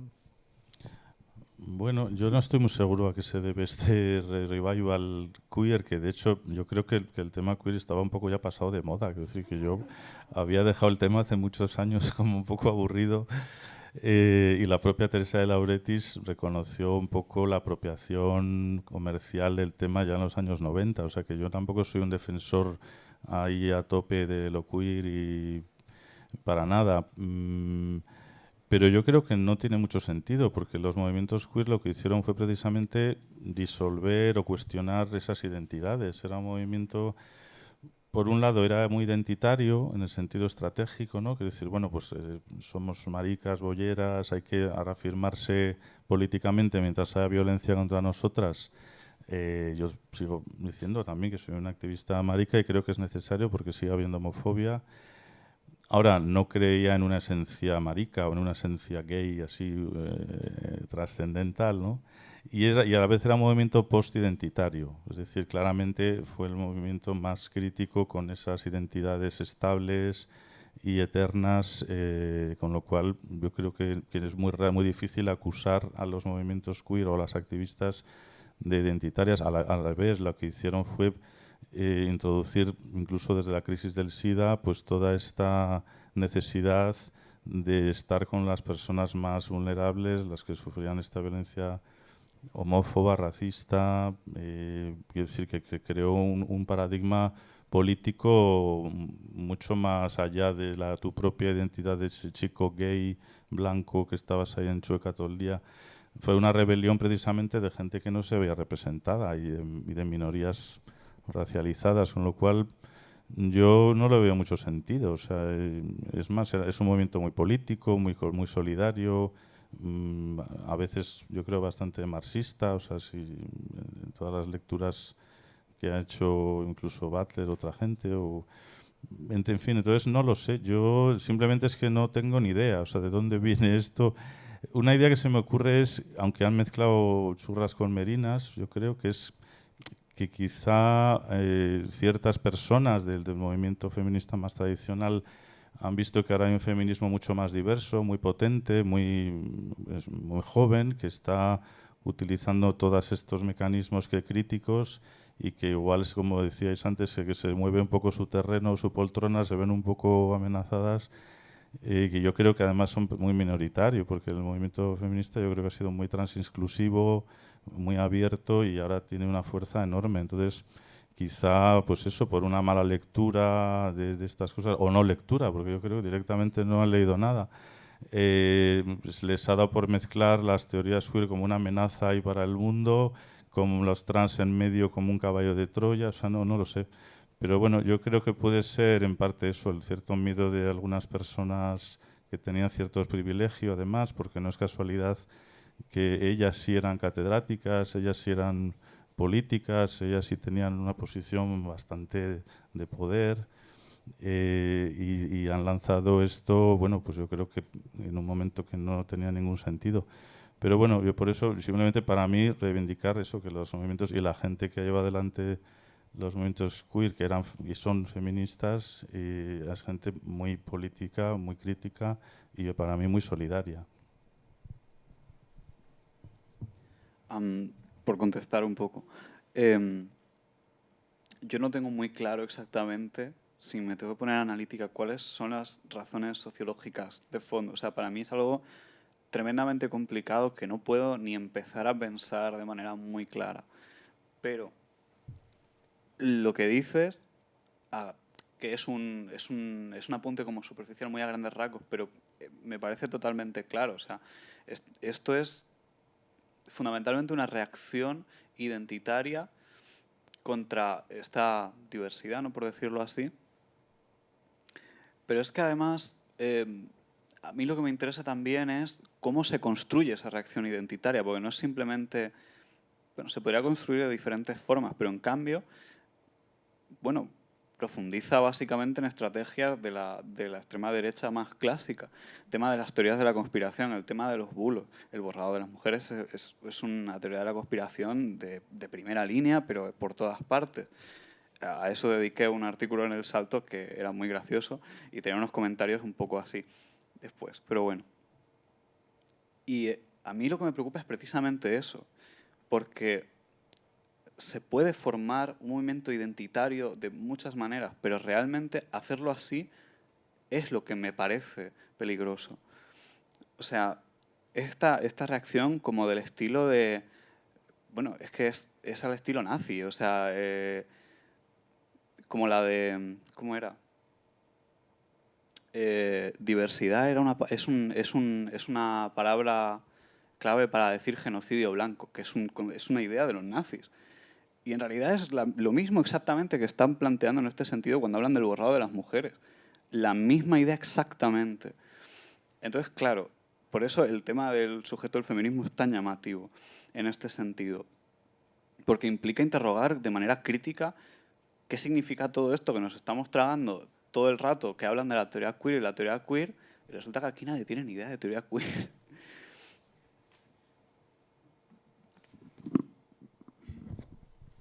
Bueno, yo tampoco tengo como los elementos para hacer, o sea, puedo contestar un poco desde la intuición y arriesgarme a equivocarme. Creo que también como estamos un poco huérfanas pues de proyectos, ¿no?, de una mirada de futuro, hay como una cierta búsqueda pues en el calor, no sé, o en el sentido, pues en acurrucarse, ¿no?, en una identidad y derivar las energías a eso, ¿no? O sea, y como no podemos, bueno, no sé si me puedo poner en el lugar de determinadas personas, pero como ya no hay estructuras, ¿no?, que como nos sentimos tan flojitas, o como hay gente que se siente tan flojita para combatir lo estructural, le resulta más fácil identificar otros, ¿no?, otros que además, otros que no tienen agencia, otros que están financiados por otros que nos quieren joder, otros que, porque no sé, también está la acusación, ¿no?, pues desde que es pues esa teoría queer de la que no saben, pero que es un rollo neoliberal, de gente acomodada de la academia que tiene tiempo para hacerse pajas mentales sobre la sexualidad y demás, ¿no? Entonces, como negarle al otro, a la otra, la complejidad, la agencia, la pluralidad, la historia, y regodearse en lo que se entiende como propia identidad, que es un lugar donde puedes estar calentito, que te justifica y que te da sentido. Yo lo interpreto un poco así, pero... Sí, tenemos unas cuantas preguntas aquí. La siguiente es una que lanza Julia también a la mesa, que dice: ¿cómo desbinarizamos las luchas en la práctica? Toma ya. Si queréis pensar. Bueno, yo creo que esa fue uno de los éxitos de los movimientos queer en su momento, precisamente que se negaron, digamos, en estar en una sola posición de opresión, o sea, que mezclaban los problemas de pobreza con los problemas de racismo, con los problemas de violencia homófoba o machista. Incluso ese binarismo tan fuerte de solo hay dos sexos y tal, pues también fue cuestionado, pero también precisamente, pues, como decíais antes de las experiencias vividas, es que había personas no binarias, hay personas trans, hay personas con géneros diversos, entonces eso fue un principio de desbinarizar de alguna manera el activismo, ¿no? Y yo creo que ahí toda la crítica, incluso poscolonial también, pues que ha puesto el eje más en los procesos de colonización, de racismo, de dominación intelectual de Europa sobre otros pueblos, rompió, yo creo, no hay ya un binarismo, hay bueno, muchas tensiones de opresión. El movimiento, bueno, entonces la idea de interseccionalidad de Kimberly Crenshaw, pues también incorpora ya esos cruces de opresiones. Ya no puedes situarte en un binarismo, bueno, o blanco o negro, o hombre y mujer. Yo estoy solo en este activismo y mi posición es esta. O sea, yo creo que eso lo han hecho ya los movimientos queer, antirracistas, de manera natural desde los años 80. Bueno, y el feminismo también. O sea, quiero decir que el feminismo, cuando plantea esas luchas que decía Cristina de introducir a las mujeres lesbianas, que no se quería saber mucho de ellas, luego introducir o incorporar o a resumir que había mujeres trans feministas empujando del carro desde siempre. Entonces, bueno, yo creo que eso se ha hecho políticamente y se sigue haciendo. Y creo que incluso el feminismo actual, que es muy diverso y no es, yo no le veo nada binario y tan, o sea, esas posiciones tan rancias del panfleto este de la mujer nace mujer y tal, pues yo no la había visto desde hace 40 años en ningún lado. Quiero decir que bueno, yo creo que eso lo ha logrado ya estos movimientos y no los veo tan binarios en realidad. Yo creo, y esto es un poco mi pecado como filósofa, pero creo que la pregunta en sí misma tiene un poco de trampa. No creo que tengan mala intención en absoluto. Es una pregunta muy interesante, pero al mismo tiempo creo que tiene un poco de trampa, de pensar, digamos, la pregunta está planteada desde un... tenemos que hacer cosas y tenemos que hacer determinadas cosas. Esas acciones tienen que de alguna manera tener un valor revolucionario, digamos así. Y las cosas no funcionan de... Ya me gustaría que las cosas funcionaran de manera tan sencilla, pero estos son procesos tremendamente complejos que tienen que ver con, por ejemplo, construcciones de identidades que en sí mismas nunca pueden ser homogéneas. El tema de las personas no binarias, por ejemplo, que es un término, bueno, es una expresión paraguas. Realmente hay personas no binarias que encajan, digamos, un poco mejor en el binarismo, encajamos, mejor dicho, un poco mejor en el binarismo, pero que no del todo, simplemente. Hay personas que les da la vuelta a todos los esquemas y punto. Las categorías binarias de hombre y mujer tradicionales no son homogéneas tampoco. Y esto no se ha ido abriendo a través de, digamos, hacer una cosa y esa cosa tiene que ser revolucionaria. Esto se ha ido abriendo a través de una acción histórica realmente compleja que tiene que ver con tantos factores que seguramente yo no alcance nunca a pensarlo. Y en ese sentido creo que la pregunta está muy interesante, pero a lo mejor sería más útil dejar de plantearlo desde esa perspectiva. Creo que es... No sé, creo que simplemente está bien trabajar para hacer un mundo mejor como uno pueda, simplemente eso. Y con eso ya el resto irá viniendo, si hay suerte. Ahora hay una pregunta específica para ti que también hace William Pena, que dice: ¿cuáles son los retos de los derechos de mujeres trans a día de hoy en España y si se encarga el feminismo de estos? Esta es una pregunta muy bonita porque antes me he olvidado de hacer propaganda marxista y la voy a hacer ahora. hay diferentes retos muy importantes de cara a las mujeres trans. El colectivo de mujeres trans no es un colectivo homogéneo en absoluto, que es un poco también lo que habéis ido apuntando antes.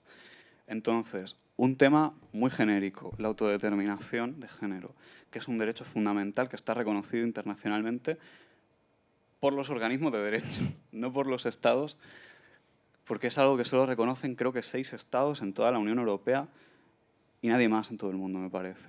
No sé si... Argentina, es verdad, perdón.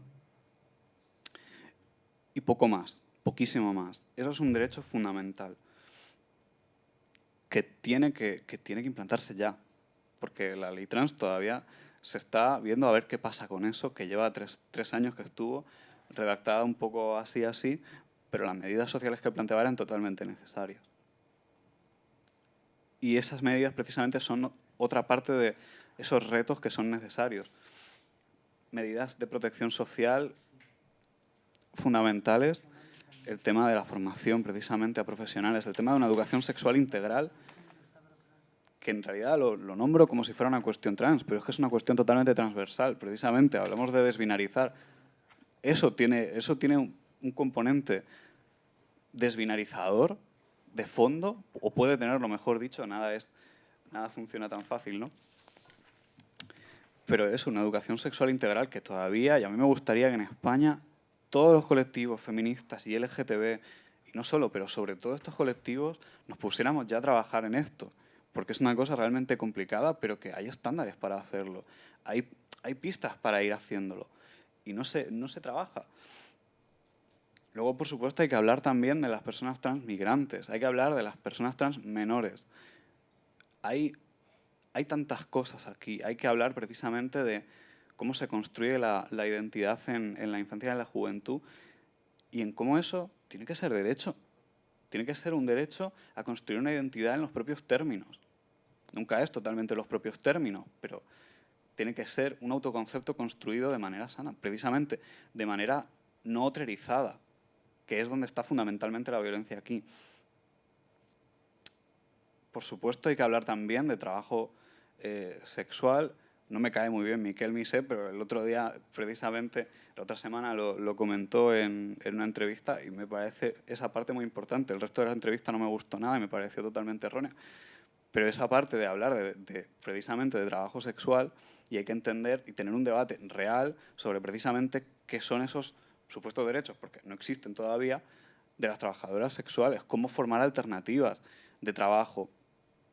Y con todo esto, porque por supuesto vivimos en una sociedad del trabajo y en una sociedad de clases. Esa sociedad del trabajo sirve a la sociedad de clases. Hay que acabar con esto ya, y aquí viene la propaganda marxista. Pero hay que acabar con esto ya. No puede ser que tengamos que seguir trabajando para engordar unos cuantos bolsillos y punto. O sea, esto no puede ser. Y esto toca en el tema del trabajo sexual, de alternativas, precisamente. Hay que pensar, yo no quiero tampoco dar una agenda aquí porque no la tengo, evidentemente, pero pensar en lo público, en lo común, en lo colectivo. Todas estas cosas, qué significan y qué pueden construir. Y hay que proponer, por supuesto. Y por eso, en la agenda trans está la abolición de la sociedad capitalista. Y esta era la propaganda marxista y aquí acaba. Muchas gracias. Vale, nos quedan 5 minutitos y tengo 2 preguntas más. Una la hace Saida Gertrudis Vladimir Nabokov y dice, si la hago en catalán, ¿me entendéis? Vale. La desestabilització del sistema patriarcal es donaria a terme per una ressignificació del sistema sexe-gènere i, de ser així, el procés seria abolir el gènere o aconseguir una societat post-gènere? Fàcil, también. Si queréis, en realidad la siguiente, quizás lo podéis responder porque como queda poco tiempo, la siguiente pregunta es también qué dice la teoría queer sobre la gente trans, quizás entre las dos, que me parecen complejas.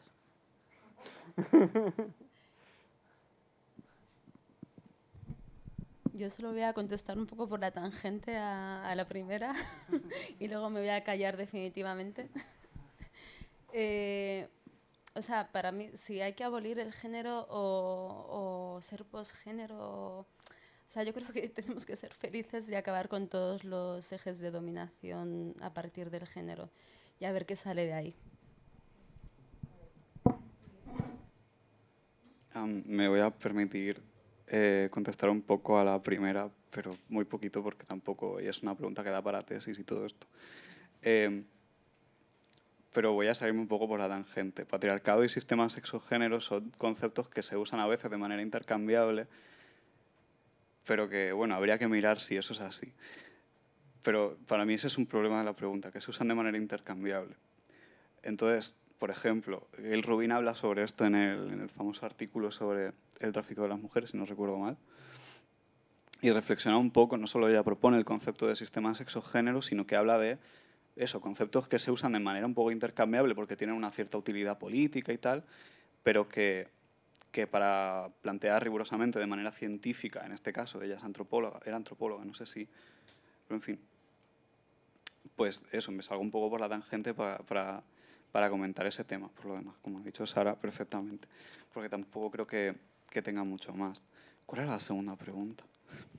¿Qué dice la teoría queer sobre la gente trans? Poco o nada. Pero si quiere contestar Javier, lo sabrá decir mejor que yo.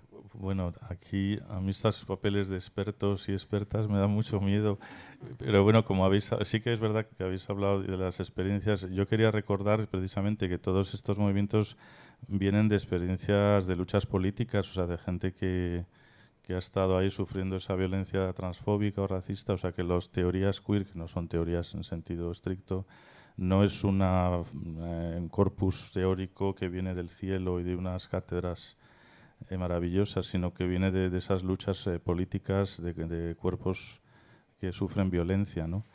Entonces, a partir de ahí, es verdad, por ejemplo, para mí quizá una de las personas que mejor reflexionó sobre ese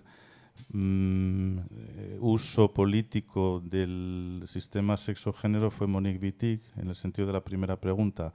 Es decir, ella sí explica que el contrato social, por ejemplo, es la heterosexualidad y cómo todos estos dispositivos pues eso, el binarismo de género, cómo se utiliza la división de sexos históricamente para oprimir a las mujeres, claro, en una sociedad que además ya tiene un enfoque también marxista que superara desde dónde se genera esa explotación de sexos, sí podríamos llegar a un lugar, digamos, postgénero, ¿no? Digamos que ya no sería necesario, de mismo modo que la relación dialéctica entre el explotador y el obrero, la relación del capital, se disolvería en una etapa postcapitalista, o sea, ya no habría obreros ni empresarios, ni habría relación capitalista, capital-trabajo.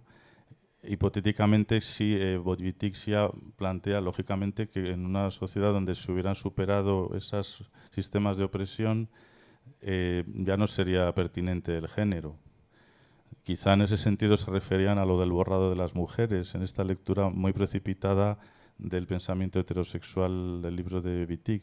Pero en realidad para mí ya está diciendo algo políticamente muy profundo, y es cómo el propio contrato social es la heterosexualidad, es un régimen político que administra sexualidades, administra géneros y administra que un género oprime a otro. Eso es por supuesto, o sea, ella no niega como feminista que es la opresión, pero sí que esos mecanismos vienen generados por el propio sistema. Entonces yo creo que ahí, bueno, recomiendo simplemente leerla a ella y ya está, porque lo explica mejor que yo. En cuanto a la segunda pregunta, sí ha habido muchísimas reflexiones sobre la transexualidad en los movimientos queer. Judith Butler tiene muchísimo escrito en el segundo libro, sobre todo en Bodies That Matter, en Cuerpos que Importan. Hace reflexiones muy interesantes, incluso aclarando malentendidos del primer libro, cuando ponía el ejemplo del travestismo y Paris is Burning y tal. Y bueno, pues ha explicado, bueno, y muchas otras activistas queer, ha explicado precisamente, o Jack Halberstam también, muchísimos de su obra, explica precisamente cómo se van creando esas fronteras donde la transexualidad no es posible, el pasaje este de las lesbianas masculinas, de las mujeres masculinas que están ahí en un lugar difícil donde a veces transitan hacia la transexualidad, pero si no, no son reconocidas.